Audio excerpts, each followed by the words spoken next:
आज हम एक ऐसी कहानी पर चर्चा करने जा रहे हैं जिसके लेखक राजनीति और साहित्य के माध्यम से समाज सेवा करके कीर्तिमान स्थापित किया। साहित्य, समाज और राजनीति से संबंध रखने वाले कथाकार श्री विद्यासागर नौटियाल जी। विद्यासागर नौटियाल का जन्म 29 सितंबर 1933 को उत्तर भारत की एक पहाड़ी जो रियासत है टिहरी गढ़वाल, वहाँ भागीरथी के तट पर माली देवल गांव में राजगुरु परिवार में हुआ था। विद्यासागर की जो प्रारंभिक शिक्षा है वह घर पर ही हुई, क्योंकि उनके पिता श्री नारायण दत्त रियासत से दूर विद्यालय विहीन वन में वन के अधिकारी थे। नौटियाल जी की माँ का नाम श्रीमती रत्ना नौटियाल था, जो अत्यंत साध्वी और संवेदनशील महिला थी। श्री विद्यासागर नौटियाल ने high school Pratap inter college Tehri से किया, इंटर डीएवी देहरादून से किया, बीए और एलएलबी भी उन्होंने देहरादून से किया। काशी हिंदू विश्वविद्यालय से नौटियाल जी ने अंग्रेजी विषय में एमए किया। 13 वर्ष की उम्र में गढ़वाल में राजशाही और सामंतवाद विरोधी आंदोलन में हमारे नौटियाल साहब जो हैं वे शामिल हो गए। बचपन से ही क्रांतिकारी स्वभाव के थे। परिणाम स्वरूप उन्हें जेल भी जाना पड़ा। ऑल इंडिया स्टूडेंट फेडरेशन के राष्ट्रीय अध्यक्ष भी रहे। सन 1953 व सन 1957 में बनारस हिंदू विश्वविद्यालय में छात्र संसद के प्रधानमंत्री रहे। कम्युनिस्ट पार्टी से उत्तर प्रदेश के देवप्रयाग क्षेत्र से विधानसभा के सदस्य भी रहे। नौटियाल जी ने अमेरिका, यूरोप और सोवियत संघ की अनेक यात्राएं की। 1947 से निरंतर श्री नौटियाल जी का लेखन जारी रहा। 18 फरवरी सन 2012 को शनिवार को बंगलुरु अस्पताल में आपका निधन हो गया। आपने उपन्यास, कहानी और आत्मकथा के माध्यम से हिंदी साहित्य की भरपूर सेवा की है। आपके उपन्यासों में उलझे रिश्ते बहुत प्रसिद्ध उपन्यास है, भीम अकेला, सूरज सबका है, उत्तर बयां है, झुंड से बिछुड़ा, यमुना के बागी बेटे और कहानी संकलन में सर्वाधिक जो प्रसिद्ध कहानी हुई इनकी सूची डोर, मूक बलिदान, टिहरी की कहानियाँ और 10 प्रतिनिधि कहानियाँ, आत्मकथ्य मोहन गाता जाएगा बहुत प्रसिद्ध हुआ हिंदी संसार में। और इनकी इस तरह की प्रशंसनीय सेवा को देखकर, परिणाम मूलक सेवा को देखकर इन्हें श्रीलाल शुक्ल सम्मान, पहल सम्मान और अखिल भारतीय वीर सिंह देव सम्मान जो मध्य प्रदेश साहित्य परिषद द्वारा प्रदान किया गया। राजनीति और लेखन दोनों को अपने सिद्धांतों और मूल्यों की कसौटी पर परखने वाले श्री नौटियाल सामाजिक विषमताओं से लड़ना मुख्य चुनौती मानते हैं। हेमिंग्वे को अपना कथा गुरु मानने वाले नौटियाल जी अपनी शैली के अनूठे रचनाकार माने जाते हैं। नौटियाल जी में प्रेमचंद की यथार्थवादी परंपरा के दर्शन होते हैं, उसमें उनका सार्थक विस्तार दृष्टिगोचर होता है। आपकी कहानियों में पहाड़ की औरतों का दुख, इच्छाएं, एकाकीपन की तस्वीर है जो अन्यत्र दुर्लभ है। वास्तव में पहाड़ के जनजीवन को, पहाड़ के जीवन संघर्ष को यदि समझना है तो नौटियाल जी की रचनाओं को पढ़ना होगा, उन्हें समझना होगा। हिंदी के शीर्ष कथाकारों में अपनी अनूठी शैली के कारण नौटियाल जी हमेशा स्मरणीय रहेंगे। आपकी रचनाएं हिंदी साहित्य की अमूल्य निधि हैं। विद्यासागर नौटियाल की कहानी माटी वाली, जिस पर चर्चा करने के पूर्व हम समझ लें कि ये कहानी है क्या, कहानी के तत्व कौन कौन से हैं, कहानी का विकास कैसे हुआ। तो आइए पहले हम समझते हैं कहानी की अवधारणा को। कहानी जीवन की प्रतिच्छाया है। साहित्य की सभी विधाओं में कहानी सबसे पुरानी विधा है, जनजीवन में सबसे अधिक लोकप्रिय विधा है, क्योंकि अवस्था के साथ कहानी के विषय में परिवर्तन होता रहता है। कहानी के माध्यम से जहाँ एक ओर मनोरंजन होता है, वहीं दूसरी ओर ज्ञानवर्धन भी स्वाभाविक रूप से होता रहता है। कथा सम्राट मुंशी प्रेमचंद का मानना है कि कहानी ऐसा उद्यान नहीं है जिसमें भांति भांति के फूल और बेलें सजी हुई हैं, बल्कि वह एक ऐसा बगीचा है जिसमें एक ही गमले का जो माधुर्य है, सौरभ है, अपने समुन्नत रूप में दृष्टिगोचर होता है। प्राचीन काल में इसे कथा, आख्यायिका, गल्प आदि कहा जाता रहा है। आधुनिक काल में इसे कहानी ही कहा जाता है। पहले कहानी का उद्देश्य उपदेश देना और मनोरंजन करना माना जाता था। आज इसका लक्ष्य मानव जीवन की विविध समस्याओं और संवेदनाओं को व्यक्त करना है। कहानी न किसी सत्य का उद्घाटन करती है, बल्कि कहानी जीवन का एक खंड चित्र होती है। अब हम देख लें कि कहानी के तत्व क्या क्या हैं। कहानी के 6 तत्व माने जाते हैं। पहला है कथानक, दूसरा है कथोपकथन, तीसरा है पात्र एवं चरित्र चित्रण, चौथा है वातावरण, और पांचवा है भाषा शैली, और छठवां है उद्देश्य। कथा वस्तु या कथानक।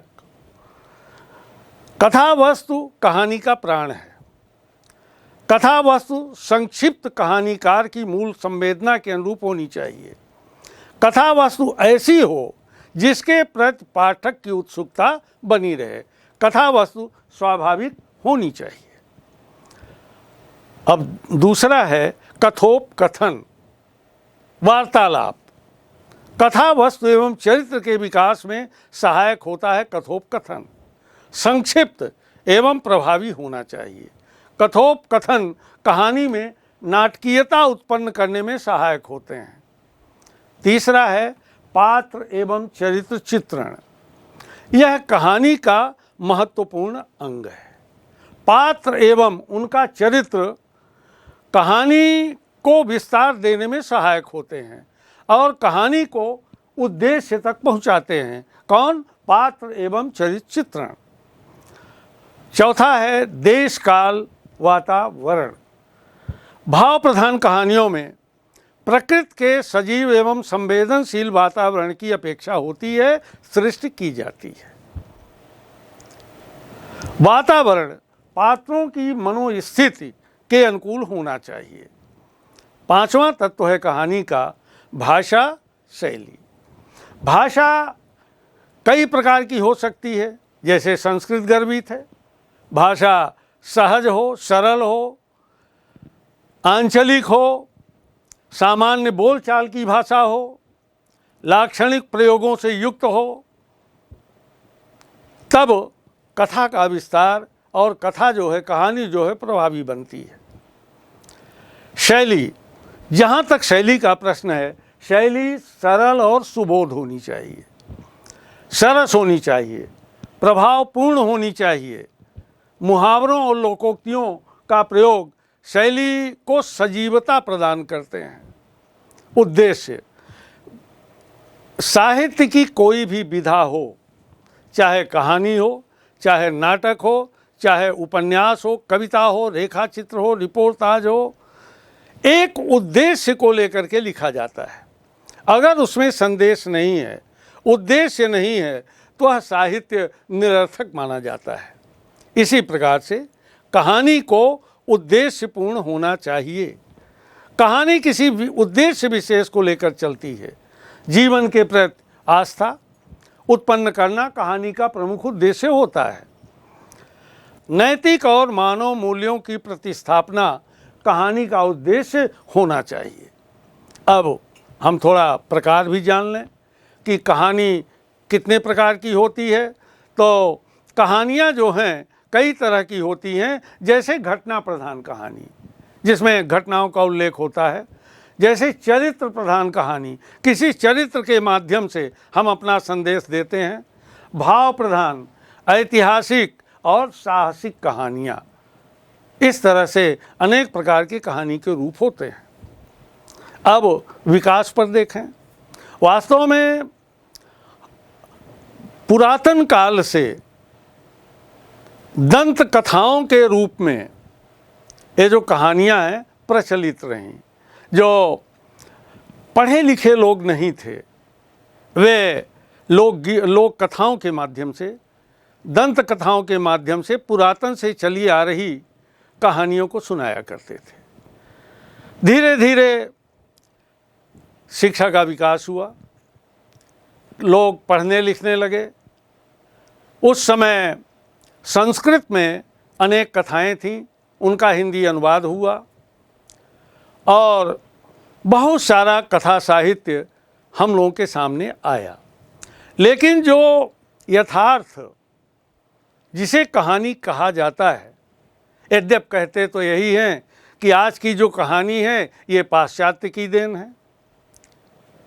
तो अगर हम कहानी के विकास पर चर्चा करें तो कहानी के विकास में पहला युग जो आता है वो प्रसाद युग है, जयशंकर प्रसाद जी का।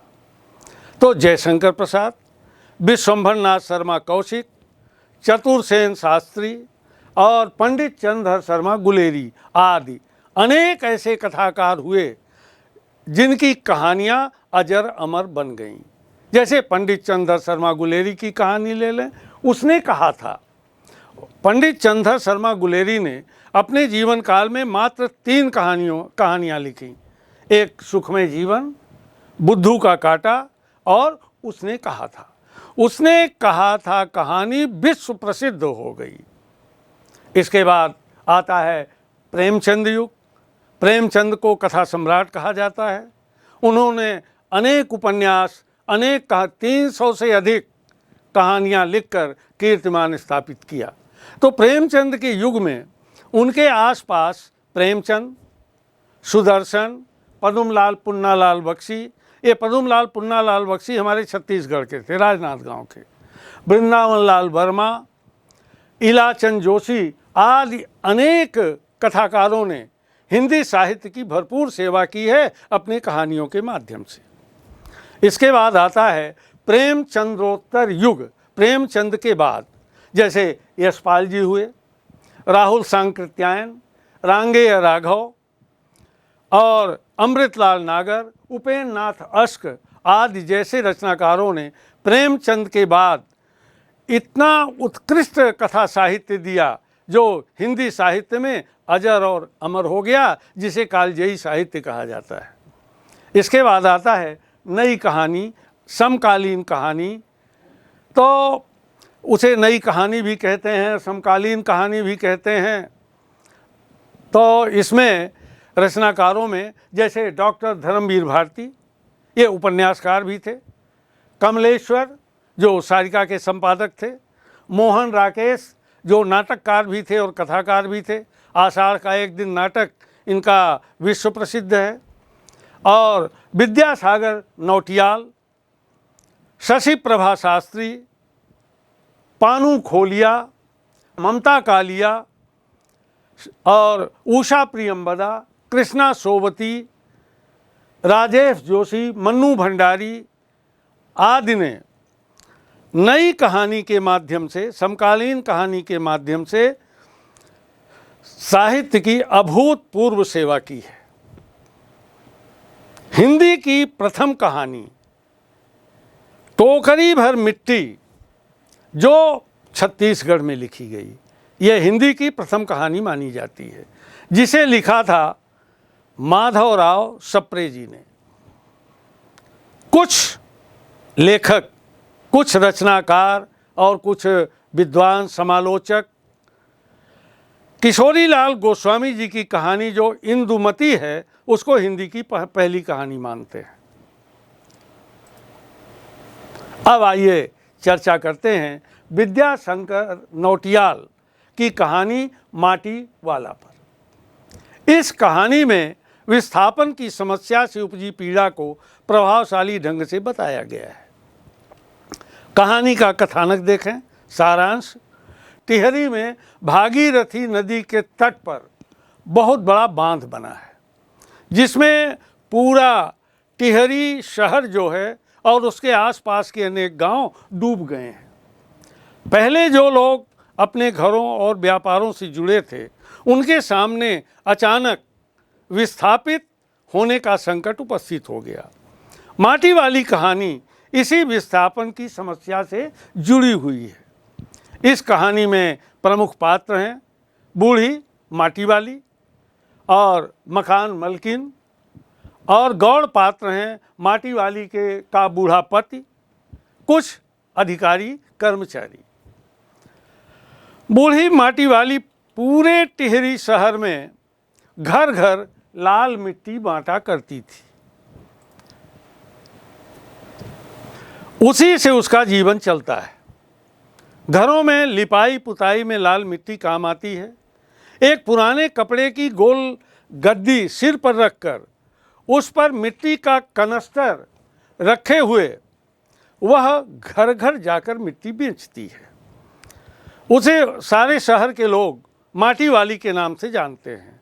उसे सारे शहर के लोग माटी वाली के नाम से जानते हैं। एक दिन माटी वाली एक घर में पहुंचती है तो मकान मलकिन ने उसे 2 रोटियां दिया। माटी वाली ने उसमें से एक रोटी अपने सिर पर रखे कपड़े में बांध कर लपेट ली। तब तक मालकिन चाय लेकर आ गई। पीतल के पुराने गिलास में माटी वाली फूंक फूंक कर चाय सुड़कने लगी। माटी वाली ने मालकिन से कहा कि पूरे बाजार में अब किसी के पास ऐसी पुरानी चीज़ें नहीं रह गई हैं। इस तरह से पीतल की गिलास देखने को नहीं मिलती। जिस पर मालकिन ने कहा, यह पुरखों की निशानी है। न जाने किन कष्टों के साथ पेट काट काट कर उन्होंने इसे खरीदा होगा। अब लोग इसकी कदर नहीं करते। चर्चा के दौरान मालकिन ने आगे कहा कि अपनी चीज़ का जो मोह है बहुत बुरा होता है और टिहरी का मोह भी ऐसा ही है। तब माटी वाली ने कहा कि जिनके पास कोई ज़मीन या संपत्ति है उन्हें ठिकाना मिल ही जाता है, लेकिन मुझ जैसी बेघर वाली का क्या होगा, क्योंकि वहाँ बांध बन गया है। सबको वहाँ से विस्थापित होना है, छोड़ छोड़ करके कहीं जा कर के बसना है। उस दिन माटी वाली 2-3 घरों में मिट्टी पहुँचाकर प्राप्त रोटी को लपेट कर अपने घर की ओर चल दी। वह रोटियां अपने बूढ़े पति के लिए लाया करती थी। वह रोज इसी आस में बैठा रहता था कि हमारी पत्नी जो है वह रोटियां लेकर आएगी, तब मैं भोजन करूंगा। आज वह उसके लिए प्याज भी खरीद कर लाई थी कि कूट कूट कर रोटी के साथ दे देगी। घर पहुंची तो पाया कि उसका बूढ़ा पति जो है वह मर चुका है। कुछ दिन बीतने के बाद टिहरी बांध से उखड़े लोगों को बसाने वाले साहब ने माटी वाली से पूछा कि वो जहाँ रहती है वहाँ का प्रमाण पत्र लेकर के आए, परंतु उसके पास ऐसा कोई प्रमाण पत्र नहीं था।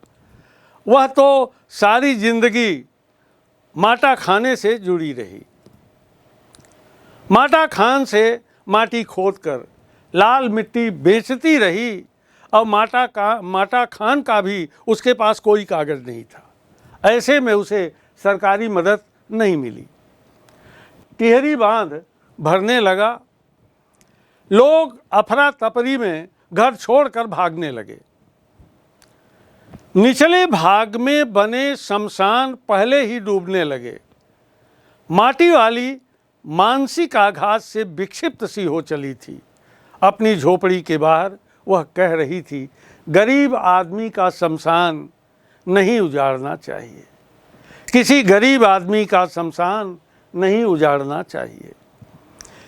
यह कहानी विस्थापित लोगों की समस्या से उत्पन्न हुई मर्म स्पर्शी पीड़ा को व्यक्त करती है।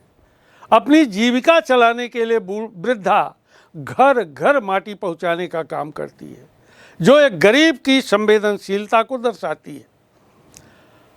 पति की मृत्यु से वह जितनी दुखी नहीं हुई, उतनी पीड़ा इस जवाब से हुई, बुढ़िया मुझे ज़मीन का कागज़ चाहिए, रोजी का प्रमाण पत्र नहीं, रोजी का कागज़ नहीं। कहानी इस तरह से यह कथा का सारांश है। अब प्रश्न यह उठता है कि माटी वाली के बिना टिहरी शहर के कई घरों में चूल्हों तक का जलना क्यों मुश्किल हो जाता था। जिस दिन माटी वाली लाल मिट्टी घरों में नहीं पहुंचाती थी, उस दिन चूल्हों की सफाई नहीं होती थी, लिपाई पुताई नहीं होती थी। तो टिहरी शहर में लोग लाल मिट्टी से चूल्हों की सफाई, लिपाई और पुताई का कार्य करते थे, क्योंकि वहाँ की मिट्टी रेतीली थी। माटा खान शहर से दूर था और वहाँ से लाल मिट्टी लानी होती थी। यह कार्य अपनी जीविका चलाने के लिए माटी वाली करती थी। इस कार्य को करने वाला उस क्षेत्र में दूसरा कोई नहीं था। इसलिए यह कहा जाता है कि माटी वाले के बिना टिहरी शहर के कई घरों में चूल्हे तक जलना मुश्किल हो जाता था।